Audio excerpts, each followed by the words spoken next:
AI का जो ये बूम चल रहा है, क्या इसे एक कामयाब बिजनेस में बदला जा सकता है? ये सिर्फ बातें नहीं है, ये एक पूरी की पूरी प्लेबुक है जो बताएगी कि ये सब करना कैसे है, स्टेप बाय स्टेप। और हाँ, ये सवाल तो बनता है, हर कोई एआई एआई कर रहा है, लेकिन क्या इसमें सच में दम है? क्या ये एक असली मौका है या बस एक और ट्रेंड जो आया और चला जाएगा? जरा इस नंबर पे गौर कीजिए, 26 गुना, 26x। ये कोई छोटा मोटा सुधार नहीं है, ये एक जबरदस्त नतीजा है जो आईबीएम ने अपने एआई वाले कैंपेन से निकाला, अपने नॉर्मल बेंचमार्क से 26 गुना बेहतर। तो मतलब साफ है ना, ये सिर्फ हवाई बातें नहीं हैं। जो बिजनेस एआई का इस्तेमाल कर रहे हैं उन्हें सच में ऐसे रिजल्ट्स मिल रहे हैं जिन्हें गिना जा सकता है। ये एक असली मौका है। तो सबूत तो हमारे सामने हैं, अब बात करते हैं उस प्लेबुक की कि आखिर ये सब किया कैसे जाए।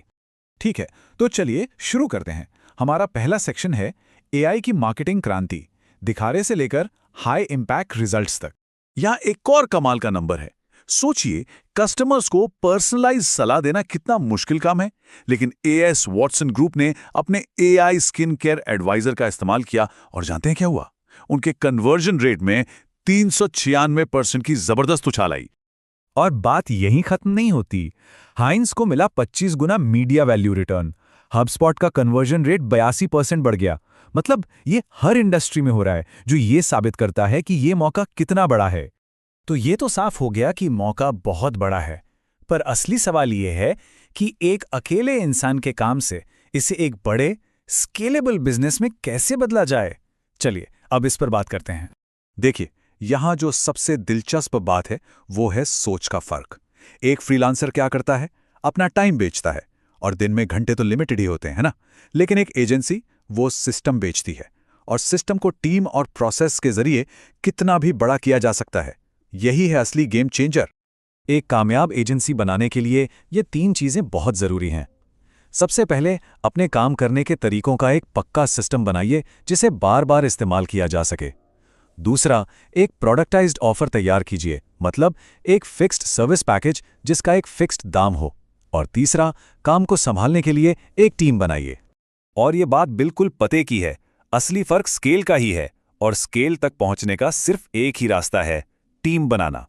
चलिए, मान लिया कि बिजनेस का स्ट्रक्चर तैयार है, लेकिन सबसे बड़ा सवाल तो अब आता है, क्लाइंट्स कहां से मिलेंगे? ये सुनने में शायद थोड़ा अजीब लगे, लेकिन अगला क्लाइंट बस एक डीएम दूर हो सकता है। आज की दुनिया में अगर सही तरीके से एक डायरेक्ट मैसेज भेजा जाए तो वो किसी भी कोल्ड कॉल या ईमेल से ज्यादा असरदार साबित हो सकता है। लेकिन हाँ, सीधे डीएम भेजने से पहले थोड़ी सी रिसर्च, थोड़ा होमवर्क करना बहुत जरूरी है। इसी से मैसेज बाकियों से अलग दिखेगा। ये पता लगाना कि वो क्या करते हैं, उन्हें किस चीज की जरूरत है, और सबसे जरूरी कि उनकी मदद कहाँ की जा सकती है। और हाँ, वीडियो डीएम का मकसद कुछ बेचना नहीं होना चाहिए। इसका मकसद होना चाहिए मदद करना। उनकी प्रॉब्लम बताइए, एक काम का सलूशन सुझाइए, और बस एक छोटी सी बातचीत का ऑफर दीजिए। कोई प्रेशर नहीं, सिर्फ और सिर्फ वैल्यू। बहुत बढ़िया। तो क्लाइंट मिल गया।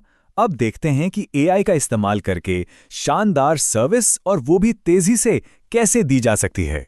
तो अब देखते हैं कि एआई का जादू असल में चलता कैसे है। जरा सोचिए, बस एक इतना सिंपल सा टेक्स्ट प्रॉम्प्ट देना है और हेजन जैसे टूल्स बाकी सारा काम खुद कर लेते हैं। और ये देखिए नतीजा, एक असली जैसा दिखने वाला अवतार, एक क्लोन की हुई आवाज, एक बिल्कुल नया बैकग्राउंड और एक कस्टम स्क्रिप्ट, सब कुछ एआई ने बनाया है। ये चीज सर्विस डिलीवरी का पूरा तरीका ही बदल देती है। चलिए अब बात करते हैं आखिरी लेकिन शायद सबसे जरूरी कदम की, अपने नए बिजनेस को फॉर्मल बनाना और उसे प्रोटेक्ट करना। ये शब्द सुनने में छोटा लगता है, लेकिन ये बहुत जरूरी है।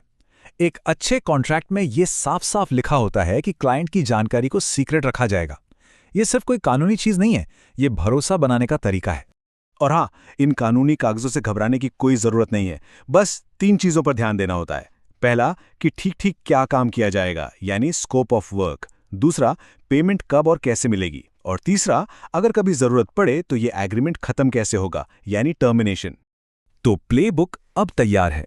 नॉलेज, स्ट्रैटेजी और टूल्स सब कुछ सामने है। अब सवाल सिर्फ एक है, सबसे पहले क्या बनाया जाएगा?